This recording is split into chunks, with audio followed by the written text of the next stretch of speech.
JD here, and as you can see, we are back here with some league racing action. And a bit of a disclaimer, if my voice sounds a little bit strange, not as hyped as I usually am, I do have a bit of a cold here today, but yeah, if you could hear a difference, that is the reason for it. But we are back with some league racing action, this time for, I believe, round 8 of the GASR Championship.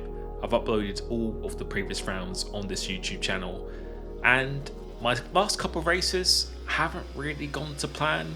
Despite having really good pace at Singapore, was actually leading going into that last lap. Made a bit of a tactical error, I would say, on my part, and Carl has outscored me, my championship rival, as you can see by the standings, in the past couple of races. So coming into Silverstone, this is probably my favourite track to drive on the game and throughout the entire F1 game series since I've been competing. And I knew if I want to get this championship back on track, I have to start outscoring him.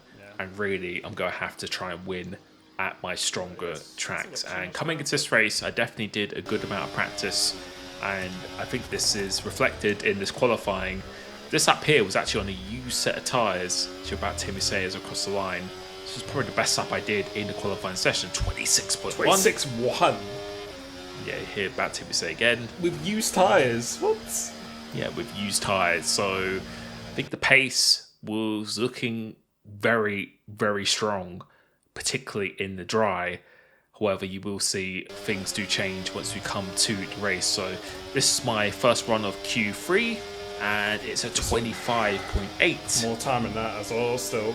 And yeah, feeling like there's more time, but my teammate did give me a little bit of a slipstream down the back straight. So this is my final run in the Q3 now, and just talking about my mentality coming into this race, like I said, I've had 2 5th places in my last couple of races. Carl has, I think, had a win and a second. He's gained quite a few points for me in the championship, and I know in order to get back within this, he's a very, very consistent driver. I was very determined to have a strong result here. Despite this being a track that I thoroughly enjoy, I have had good results. I've been really consistent here. I think I've had a podium almost 90% of the time I've driven around here in the league race, but very, very few wins. I think there's a lot of second places, a lot of third places, but rarely there's actually been a win. I think it's only really a couple wins I can remember off the top of my head. And you can see so far this qualifying lap, it's going pretty well. I think the setup I was running here, which if you become a member of my Discord, if you click that YouTube join button, you will see all my league racing setups. This was a rapid setup, and you can see going down this back straight, this is why I got a slipstream from my teammate on my first run in Q3, so losing almost all the time there. So that's how much of a slipstream can actually do. But we've got to make up all this time again, going through this last chicane, which I think I pretty much nailed, and this lap did this really well. And this was a really good lap, but my PB was in fact a 25.5, like a very high 0.5. Yeah, definitely getting time from the slipstream, but yeah, pretty happy with that. But it was enough to get pole, and you can see Danny Van Rooten, who actually won the recent PSGL F1 race in the wet. He is an incredibly fast driver. He's just joined us. So you can see Carl in P3, right, but you can see we're on the grid. It is a wet race. It is actually a complete wet race. It's looking like it's going to be intermediate. I'm going to use this as practice, actually, for the entire race. And my setup, I kind of really gambled for the dry, and the reason why I did that is because I'm just not that confident in the wet in this game. I thought I really need to go for track position, and I feel one of my strengths is defending, being consistent, and if I put on the full-blown wet setup, I wasn't confident I could get the pole, and then overtaking in these wet conditions, it's much, much harder to do so than it is in the dry, because you don't have access to the DRS. And yeah, I just felt like if I could have the track position and position my car in the right places, then we would have an even better chance of winning this race. But you could already see under attack from Danny behind, who I think he won PSGL F1 in the wet by 12 seconds. So he is absolutely rapid in these conditions. And you see going down the inside, making a little bit of contact to me already. So we left the door open for him, left the room, runs into me. Luckily we didn't get any damage there. And yeah, you can see titled by this video, I honestly think this is one of the best drives I've ever done in a league race, because every single lap, almost every single lap, was just under constant pressure. I was not confident in these conditions, and the only good thing going for me is that I had the track position right now, and I was pretty sure I had the fastest car in a straight line and had the best ability to save the battery. So all I was thinking throughout this race was that I just need to get a good exit of these crucial areas. So coming back into Beckett's here, this is a really crucial part. This is probably the best overtaking spot, and making sure I get a really good exit of here. Do not let them go around the outside of me, because if I go around the outside and then get the inside for this next corner, yeah, I was making sure to position my car exactly where I needed it to be. And you can see, only defending fully when I absolutely have to. Kind of like what Martin Brundle says in Sky F1, you don't want to be defending fresh air, only when you're really kind of forced to. So I was just making sure I got the best traction I possibly could, made sure I had all that ERS to defend with when I absolutely did need it. But you will see on this lap and then on lap 4, there was a couple of incidents that were quite controversial in this race. And this is the first one. This is the one I think I was actually pretty fortunate to get away with. I think if there was more contact being made, but you're about to see here now. So Danny tries to go around the outside of me. I really squeeze him against the curb here. So you'll see as we go into here, he does have room, but then he makes contact with the front of my tyre. What the fuck? And that could have been a lot worse than it looked. But if we look at his perspective, you can see I give him a bit of a squeeze, and then he does make contact with the front of my car. So as we go into here, yeah, very, very lucky. I think if he got damaged then and reported me to the stewards, I think I could have been in trouble for that one. So I think out of the instances of this race, I think that was the one was actually probably the most over the limit. But there is one on lap 4, which you will see very, very shortly, and I'll go into a little bit of detail on.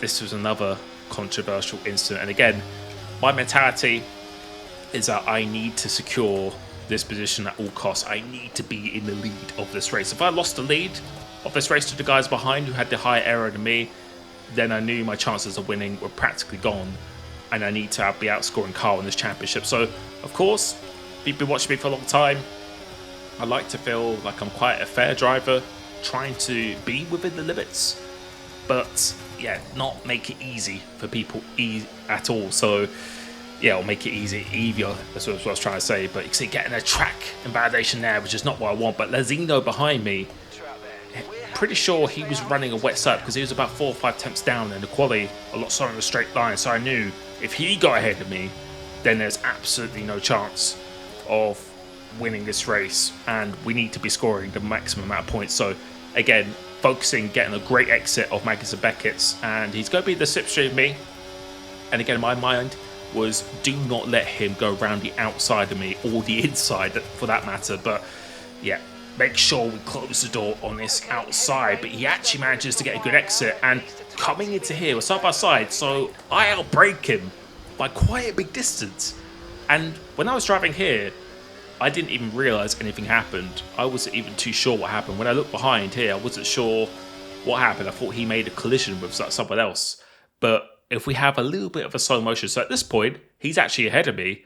But then when we go into the braking zone, this is where I outbrake him. So go into here, outbrake him, and I know he's on the inside, but it's at this point here, this is the crucial point, there is room for more than a car's width on this inside. And you can see he's actually made contact with me before we've even got to that apex. And if we look at this image here, not a very flattering one, you can see again, there is just about a car's width of room on this inside. And he made the stewards against me after the race.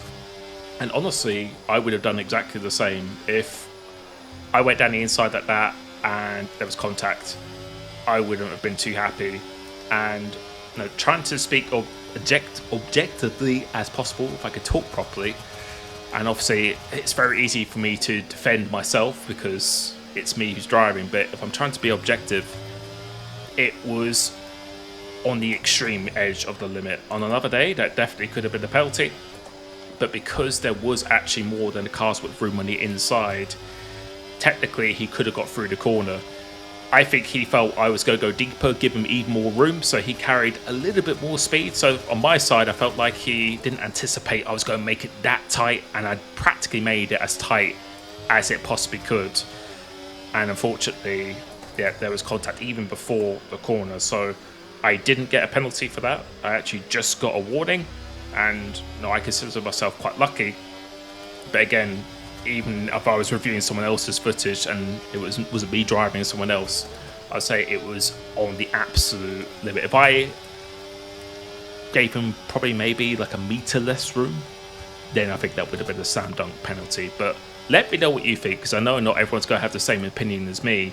And yeah, please just let me know what you think of that as well. But as you can see, for the rest of this race, and you're going to see, because it's quite a long video here, we just had to defend all the time. So this was the main overtaking spot. So again, just trying not to let him go around the outside, because if he got around the outside of me and then was side by side like the Zeno, then he would have the inside for this. It's the same thing for here as well. I didn't want them going around the outside, because then they'd get the inside for the final two corners.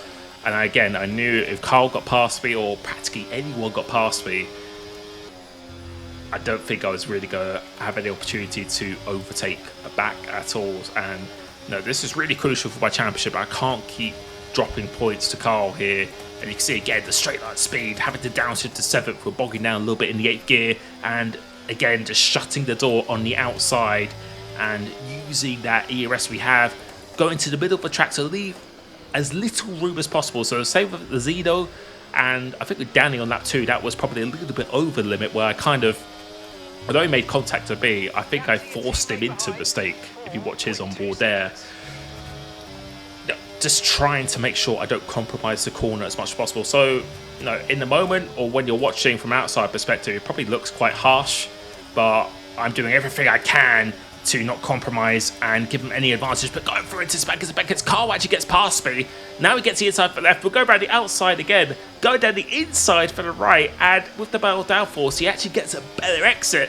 But with the straight line speed we have, he wasn't able to get in front of me and to close the door. And you can see in a straight line, we're absolutely rapid. Alwyn is coming down behind us as well, and we have just survived that. I don't know how I managed to maintain the position there, but again, what I was saying was that I knew that I had to give as little room as possible, because if I went a little bit deep and they could get me on the switchback in these conditions, that's how they're going to overtake me. So yeah, trying to be within the limits, but give them as absolutely as minimal room as possible, whilst trying to be fair and within the rules. So that's what I was trying to do.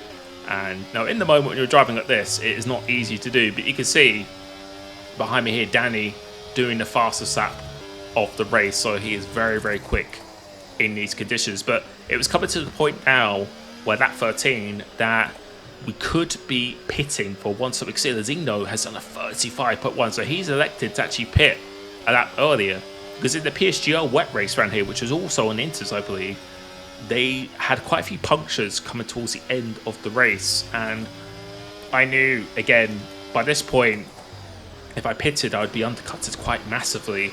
And you can see there's some other guys who have decided to pit behind me. And if I pit this next up, I'm already going to be losing 4 to 5 positions, and Carl has actually continued. So I knew at this point, we have to go the absolute distance here. And you can see Schumacher's actually got onto P2, and for the rest of those laps there, we weren't really too much under pressure, because I think we all knew that we were going to have to try and save our tyres if we want to get to the end of this race. Because if you look at my tyre wear indicator on the bottom right, it's in red. And I can tell you, right about now, I believe my tyres were on about 75% wear. And coming into the last lap, I think even hit into the 90s. And the thing is, with this game, on previous games, if you got above between 60 and 70, you're pretty much guaranteed to get a puncture. On this game, anything above really 70, 75, then you could get a puncture at any time. There isn't really a set value where you do get a puncture. It could be anything, because I think at Spain I was on like 90% soft tyres towards the end of the race, and I didn't get a puncture. So it's a completely random. So we are just hoping for blind luck right now, but as we pause, you can see Danny, who is already pitted for fresh tyres, is only He's 5. catching. He's probably going to catch that Danny guy. And I'm just saying here, that's Danny guy is going to be catching. So he's managed to do a pit stop, and he is right on the back of us now. And I felt like it was pretty much inevitable that he was going to be catching us and overtaking. But again, I've just got to try and maximise what I could do. But as a virtual safety car comes out, at this point I was almost tempted to pit because I was scared I wasn't going to be making it to the end of the race. But I knew if I pitted here and Carl continued, then even if he had a puncher, it actually might be really difficult to catch him for the end of the race. So I decided we don't really have a choice. We have to continue here. The actual safety cars already actually ended, so if I did pit there, I would have lost about 30 seconds. So thank God we didn't decide to pit. But you can see Danny is very, very close to us now, and we have 2 laps or 3 laps, including this one, of the race to go. But moving into this corner, Cops, I was really, really struggling this corner. So this is a place where I lost always quite a lot of time. You can see the tyres are really, really going off now. You can see Danny is all over the back of us. So it's really just a matter of time. And I don't think I've ever led a race from lights to finish before every single lap. And again, I knew if I had any chance of winning this race, I had to be in the lead.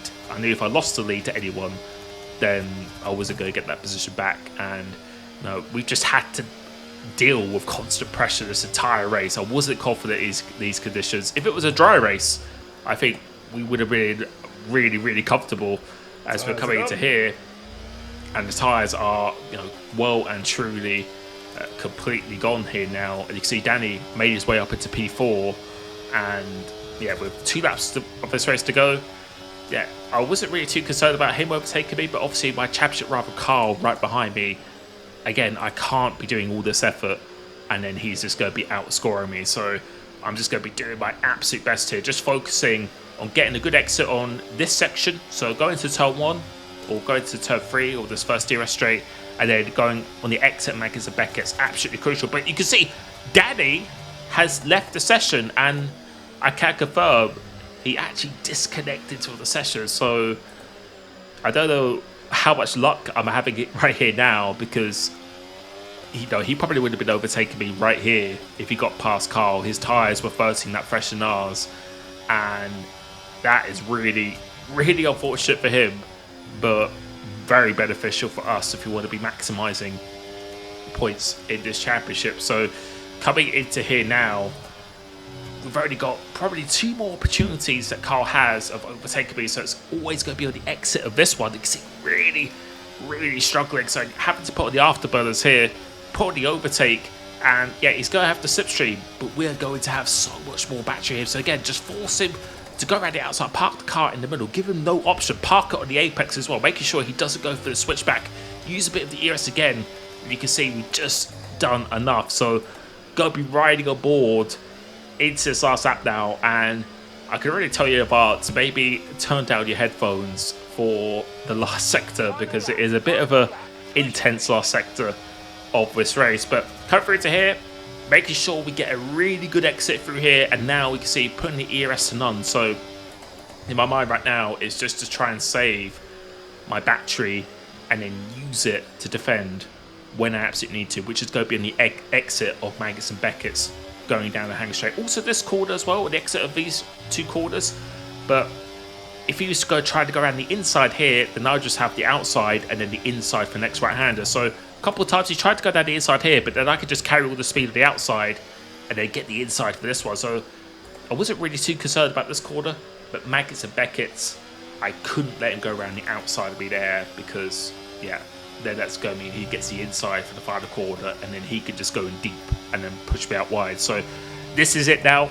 Absolutely crucial we get a good exit come up here, and then we actually get a decent one compared to previous laps. So we've got about 50% of the battery, so that's more than enough going down this back straight. So I don't care about the speed going through these apexes. What I care about is getting a good exit. So we get a okay exit, but again, we've got enough battery to be using it all the way down this straight. And again, just parking the car on the inside, give him no option, force him to go around the outside. He tries to go around the outside, and almost losing the car here, and he actually did exactly the same thing. Now he's going to try and go around the outside, but we have the inside.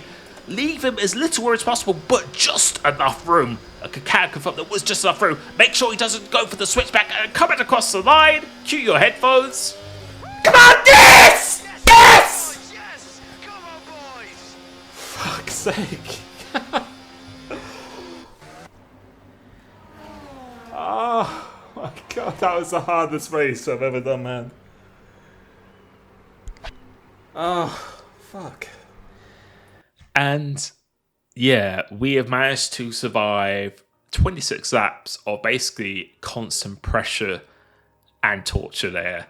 And that was so crucial for the championship, because you can see on the standings on the screen now, we've managed to gain quite a few points back in the championship. But again, Carl, Mr. Consistent, once again, we're going to have to be putting in more performances like this. But yeah, I've not looked too bad. I'm like watching this back, it didn't look too bad, but I can confirm when I was driving that, it was, pretty difficult to do that. I knew that I had to keep that position. And no, again, in terms of the couple of incidents, lap 2, I think if Danny reported that, or if he got damage, I think that I would have definitely got a penalty there. Although he did just have enough room where I was forcing him on the curb, that I was kind of forcing him into mistake. With the Zeno one, I actually feel really sorry for him. It's very unfortunate. And again, I don't like to think I'm a dirty driver, because even like at Singapore last race, where I felt I pushed someone off, I even let Carl back through into the lead of the race. So definitely where I feel like I'm over the limit, I feel like I'm fair. But in this race, I felt like I was just within those limits, especially for that 4 incident with the Zeno going to the final chicane. Just unfortunate for him. I think if he controlled his speed better and knew I was going to make it super tight, we definitely could have gone through that corner. But yeah, he perhaps carried a little bit too much speed. Thought I was going to give him even more room than necessary. And unfortunately, the contact was made there. But for the rest of the race, I don't think I put a foot wrong. And I did what I needed to do. And I think probably one of the best defensive displays I think I've ever done in league race. I think the only other race that comes to mind is Spain in IOR. Back in I think it was 2019 or 2020, when that was in the wet as well, against Josh Idawu, Veloce Surprise back in the day, who was a current esports driver. That was one of the only other races that kind of resonated to me. But I really hope you enjoyed that. Thank you so much for watching. Check out CoachLimitless.com if you like a one-to-one session with me. Click that join button if you want access to all my setups, discounts and coaching. And I will be catching you very soon.